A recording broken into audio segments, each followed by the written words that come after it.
Welcome friends.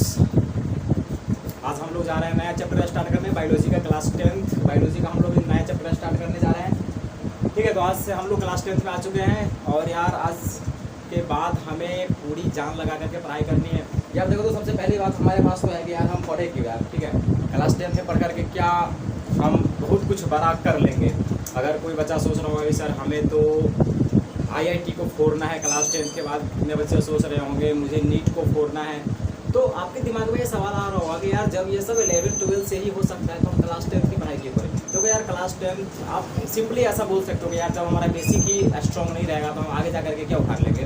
तो आपकी जो ये बातें हैं वो भी एक तरीके से ही है, लेकिन मेरा इसमें सोचना कुछ अलग है। देखो यार, अगर मुझसे पूछोगे आप कि सर क्या क्लास 10th में अच्छे से पढ़ाई करनी चाहिए, तो ऑफकोर्स करनी चाहिए। अगर आप पूछोगे कि क्यों करनी चाहिए, तो सिंपल सा मतलब है यार, देखो क्लास 10th आपके जीवन का पहला बोर्ड एग्जाम है जो डिसाइड करेगा कि आप कितने पानी में हैं। आपका इज्जत प्रतिष्ठा, आपके फैमिली का इज्जत प्रतिष्ठा, आपके पेरेंट्स का इज्जत प्रतिष्ठा और आप जिस स्कूल में पढ़ रहे हैं उसका इज्जत प्रतिष्ठा टोटली आपके ऊपर डिपेंड करता है। और अगर आप बेहतर करेंगे तो आपका ही नहीं, आपके साथ साथ जितने लोग जुड़े हुए हैं वो सब ऊपर पहुंच जाएंगे। अगर आप गिरते हैं तो आपके साथ साथ सारे लोग नीचे गिर जाएंगे। तो यार आपके पेरेंट्स को ऐसा लगना नहीं चाहिए कि हम अपने बच्चे पे इतने सारे पैसे खर्च कर रहे हैं और हमारे बच्चे प्रोडक्ट में घुसते ही नहीं रहे हैं।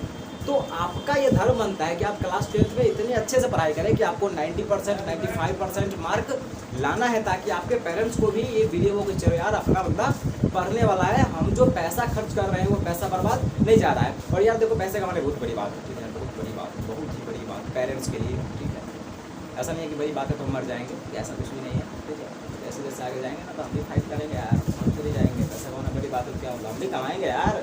ठीक है, खैर ये सब हो गई बहुत सारी फालतू बातें। हम स्टार्ट करने जा रहे हैं यार अपने क्लास 10th का जो सबसे इम्पोर्टेंट चैप्टर है, जिसको हम लोग बोलते हैं लाइफ प्रोसेस। यार ये बायोलॉजी का सबसे फर्स्ट टॉपिक है, अपना सबसे पहला चैप्टर बोल सकते हैं यार। इसमें 4 टॉपिक है। ठीक है, तो लाइफ प्रोसेस, तो यार लाइफ प्रोसेस में अपने पास 2 वर्ड है। तो first is life and the second is process. सबसे पहले हम बात करते हैं लाइफ के बारे में। देखो यार, अपने पास जितने भी ऑब्जेक्ट्स हैं, अगर अपने हम चारों साइड एक बार नज़र मारें तो अपने पास 2 ही प्रकार के ऑब्जेक्ट नज़र आते हैं। एक तो वो जिसके पास लाइफ है और एक वो जिसके पास लाइफ नहीं है। तो किसके पास लाइफ है, हम ये कैसे डिसाइड करते हैं कि किसके पास लाइफ है। अगर हमसे कोई पूछे कि भैया लाइफ को आप डिफाइन कर दो, व्हाट इज लाइफ, तो देखो यार हमसे अगर पूछोगे तो मैं तो यही कहूँगा कि life can not be defined, life can not be defined, it can be characterised.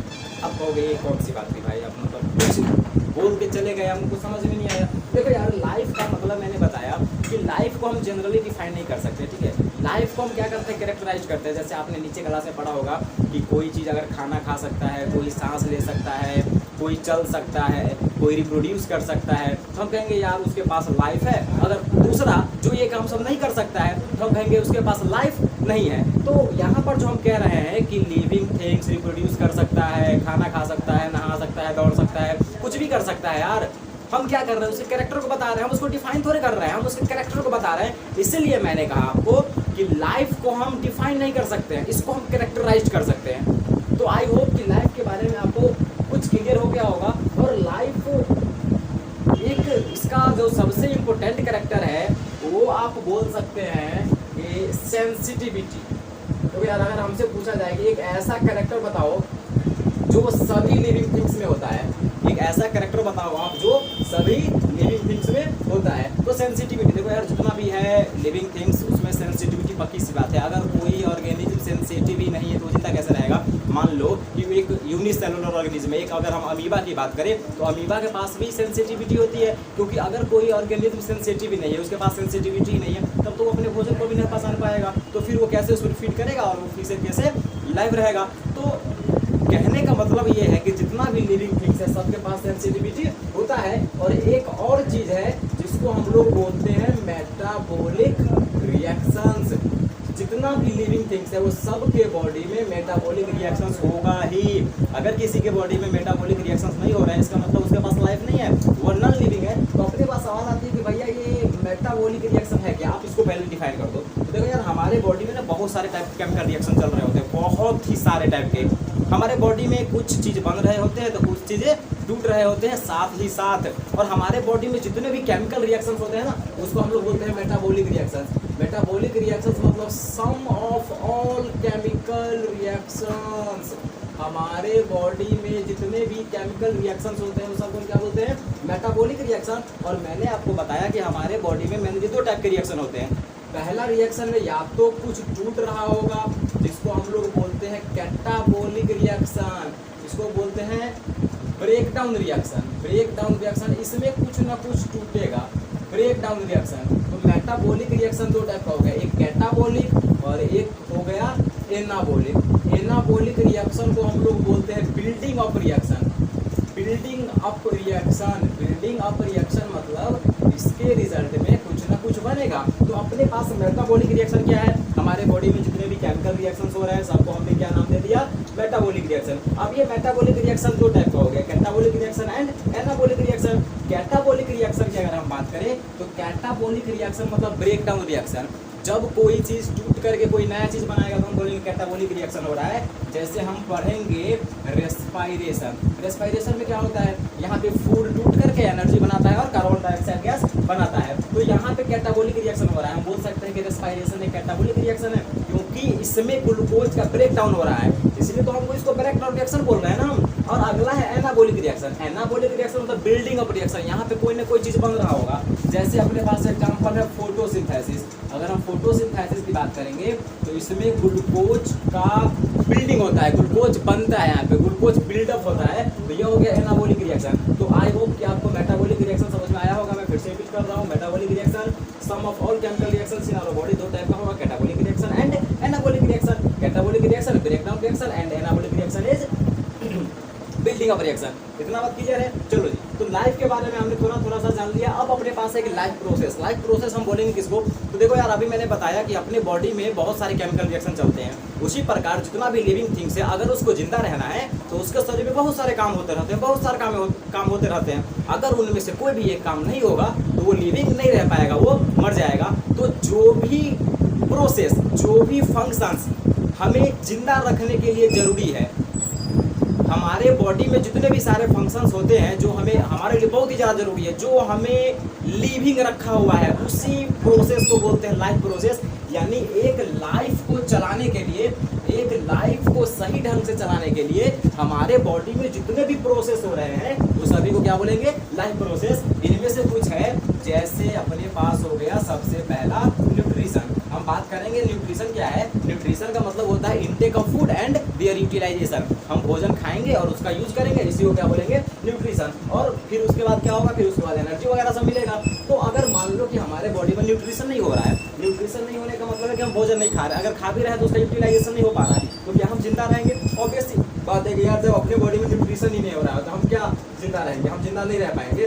तो न्यूट्रिशन भी एक लाइफ प्रोसेस है क्योंकि हमें जिंदा रहने के लिए न्यूट्रिशन बहुत ही ज़्यादा जरूरी है। और जो सेकेंड चीज़ है वो है रेस्पायरेशन। रेस्पायरेशन बोले तो फूड से एनर्जी बनाना। फूड से एनर्जी बनाने की प्रोसेस को क्या बोलेंगे? रेस्पायरेशन। अगर हम फूड खा रहे हैं, ठीक है, हम न्यूट्रिशन भी हो रहा है हमारे बॉडी में, अब हम फूड खा रहे हैं, फूड डाइजेस्ट हो गया, लेकिन किसी कारण से फूड से एनर्जी नहीं बन रहा है, तो वो फूड खाना भी बेकार है। क्योंकि हम फूड क्यों खा रहे हैं? एनर्जी बनाने के लिए कि भैया अपने पास एनर्जी मिलेगा और उससे हम सारा काम करेंगे। तो जब रेस्पायरेशन नहीं होगा, एनर्जी नहीं बनेगा। जब एनर्जी नहीं बनेगा तो हम क्या काम कर पाएंगे? जब हमारे बॉडी में कोई फंक्शन नहीं होगा तो हम मारे जाएंगे। यानी कि रेस्पायरेशन भी लाइफ प्रोसेस है। रेस्पायरेशन हमारे बॉडी के लिए बहुत ही ज़्यादा जरूरी है। और थर्ड चीज़ है ट्रांसपोर्टेशन। ट्रांसपोर्टेशन में हम पढ़ेंगे यार, ट्रांसपोर्टेशन का मतलब होता है किसी भी चीज़ को एक जगह से दूसरे जगह तक पहुंचाना, ट्रांसपोर्टेशन कहलाता है। जैसे अभी मैंने बताया आपको रेस्पायरेशन। रेस्पायरेशन में फूड टूटता है, फूड टूटने के लिए ऑक्सीजन चाहिए। तो ऑक्सीजन जब हम नसल कैविटी के द्वारा, नॉस्ट्रिल्स के द्वारा एयर इंटर करता है तो ऑक्सीजन फिर टिश्यू तक कैसे पहुंचेगा? तो वहाँ पे ऑक्सीजन गैस का ट्रांसपोर्टेशन हो रहा है। अब मान लो वहाँ पे ऑक्सीजन का ट्रांसपोर्टेशन नहीं होगा। जब ऑक्सीजन का ट्रांसपोर्टेशन नहीं होगा तो फिर रेस्पायरेशन नहीं होगा, रेस्पायरेशन नहीं होगा तो मारे जाएंगे। यानी कि ट्रांसपोर्टेशन भी एक लाइफ प्रोसेस है। ट्रांसपोर्टेशन भी हमारे लिए बहुत ही ज़्यादा जरूरी है। And fourth is excretion. Excretion का मतलब है हमारे बॉडी में जितना भी मेटाबॉलिक वेस्ट है, मेटाबॉलिक रिएक्शन मैंने बताया ना, तो जब भी हमारे बॉडी में मेटाबॉलिक रिएक्शन होगा तो कुछ अच्छी चीज़ें बनती है तो कुछ खराब चीज़ें भी बनती है जो अपने लिए यूज़फुल नहीं है। तो जो चीज़ अपने लिए यूज़फुल नहीं है ना, उसको हम शरीर से बाहर निकाल देते हैं और उसी मेटाबॉलिक वेस्ट को बाहर निकालना एक्सक्रीशन कहलाता है। अब सोचो यार, जब रेस्पायरेशन हो रहा है वहाँ पे कार्बन डाइऑक्साइड गैस बन रहा है और हम कार्बन डाइऑक्साइड गैस को बाहर नहीं निकाल पा रहे हैं, तो क्या हम जिंदा रह पाएंगे? नहीं रह पाएंगे। यानी कि अगर एक्सक्रीशन नहीं होगा तो भी हम जिंदा नहीं रह पाएंगे। यानी कि ये 4 चीज़ है जो क्या है, लाइफ प्रोसेस है। और 5वां है रिप्रोडक्शन। हमारे चैप्टर में है रिप्रोडक्शन दिया हुआ है हमारे बायोलॉजी में। तो रिप्रोडक्शन का क्या मतलब होता है यार? रिप्रोडक्शन का मतलब है अपने जैसे नए संतान को जन्म देना, सिंपल सा मतलब है रिप्रोडक्शन का। अब सोचो यार, कोई ऑर्गेनिज्म डिसाइड कर ले कि चलो भाई अपने रिप्रोड्यूस नहीं करना है, रिप्रोड्यूस करना ही नहीं है, तो क्या वो मर जाएगा? यानी रिप्रोडक्शन क्या एक स्पेसिफिक एक इंडिविजुअल के लिए जरूरी है? हम बिल्कुल नहीं यार, बहुत सारे ऐसे ह्यूमन कपल्स है, बहुत सारे ऐसे ऑर्गेनिज्म है जो रिप्रोड्यूस नहीं करते हैं। इसका ये मतलब थोड़ी है कि वो जिंदा नहीं है, वो लिविंग है यार। मतलब रिप्रोडक्शन हमें जिंदा रहने के लिए बहुत ही ज़्यादा जरूरी नहीं है। जरूरी नहीं है कि हम रिप्रोड्यूस नहीं कर रहे हैं तो हम जिंदा नहीं रह पाएंगे। तो यानी कि रिप्रोडक्शन लाइफ प्रोसेस नहीं है यार, क्योंकि रिप्रोडक्शन एक इंडिविजुअल के लिए जरूरी नहीं है। अगर उसमें रिप्रोडक्शन नहीं भी होगा, कोई ऑर्गेनिज्म रिप्रोड्यूस नहीं भी कर रहा है तो वो लिविंग होगा। तो रिप्रोडक्शन को हम ऐसे बोल सकते हैं यार, रिप्रोडक्शन एक ऐसा चीज़ है ना जो लिविंग और नॉन लिविंग थिंग्स को डिस्टिंग्विश कर सकता है। अगर कोई चीज़ रिप्रोड्यूस, जैसे नॉन लिविंग है तो नॉन लिविंग रिप्रोड्यूस नहीं करेगा, ये 100% गारंटी है। जो नॉन लिविंग है वो रिप्रोड्यूस नहीं करेगा, ये पक्की बात है। लेकिन कोई रिप्रोड्यूस नहीं कर रहा है, इसका ये मतलब नहीं है कि नॉन लिविंग होगा। मैं फिर से रिपीट कर रहा हूँ, मैंने क्या बोला कि नॉन लिविंग थिंग्स कभी भी रिप्रोड्यूस नहीं करेगा, नॉन लिविंग थिंग्स कभी भी रिप्रोड्यूस नहीं करेगा। लेकिन अगर कोई रिप्रोड्यूस नहीं कर रहा है, इसका ये मतलब नहीं है कि वो नॉन लिविंग है। जैसे मान लीजिए कि अपने पास मार्कर है, अब ये मार्कर नॉन लिविंग, ये रिप्रोड्यूस तो नहीं करेगा, कभी नहीं करेगा। लेकिन मान लो कि म्यूल है, म्यूल का नाम आपने सुना होगा। अब म्यूल रिप्रोड्यूस नहीं करता है, ये स्टेराइल होता है, म्यूल कभी भी रिप्रोड्यूस नहीं कर सकता। इसका ये मतलब थोड़ी है कि म्यूल नॉन लिविंग है, नहीं ना। तो नॉन लिविंग थिंग्स रिप्रोड्यूस नहीं करेगा, 100% गारंटी है। लेकिन अगर कोई रिप्रोड्यूस नहीं कर रहा है, इसका ये मतलब नहीं है कि वो क्या है, नॉन लिविंग है, नॉन लिविंग है, ठीक है। तो रिप्रोडक्शन अपने पास क्या है, लाइफ प्रोसेस नहीं है। तो मेनली अपने किताब में ये 4 लाइफ प्रोसेस है, ठीक है। ये चारों चीजें हमें पढ़नी है और मजे से पढ़नी यार, मजा आएगा इसमें पढ़ने में। और इसमें 2 चीजें इंक्लूड कर दिया गया है, human physiology and plant physiology. यानी न्यूट्रिशन हमें ह्यूमन में भी पढ़ना है तो न्यूट्रिशन हमें प्लांट में भी पढ़ना है, रेस्पिरेशन ह्यूमन में पढ़ना है तो प्लांट में भी पढ़ना है, ट्रांसपोर्टेशन ह्यूमन में पढ़ना है तो प्लांट में भी पढ़ना है। उसी प्रकार ये सारा चीज़ है। यानी कि हम प्लांट फिजियोलॉजी और ह्यूमन फिजियोलॉजी दोनों साथ में पढ़ेंगे। तो आई होप कि आपको अच्छा लगा होगा। अगर लगा होगा तो क्या करना है, सब्सक्राइब एंड लाइक। अगर नहीं लगा होगा तब क्या करना है, तो कमेंट करना है यार, ठीक है। मजा आया और मैं ये जो मजा है हिंदुस्तान के हर व्यक्ति को देना चाहता हूं।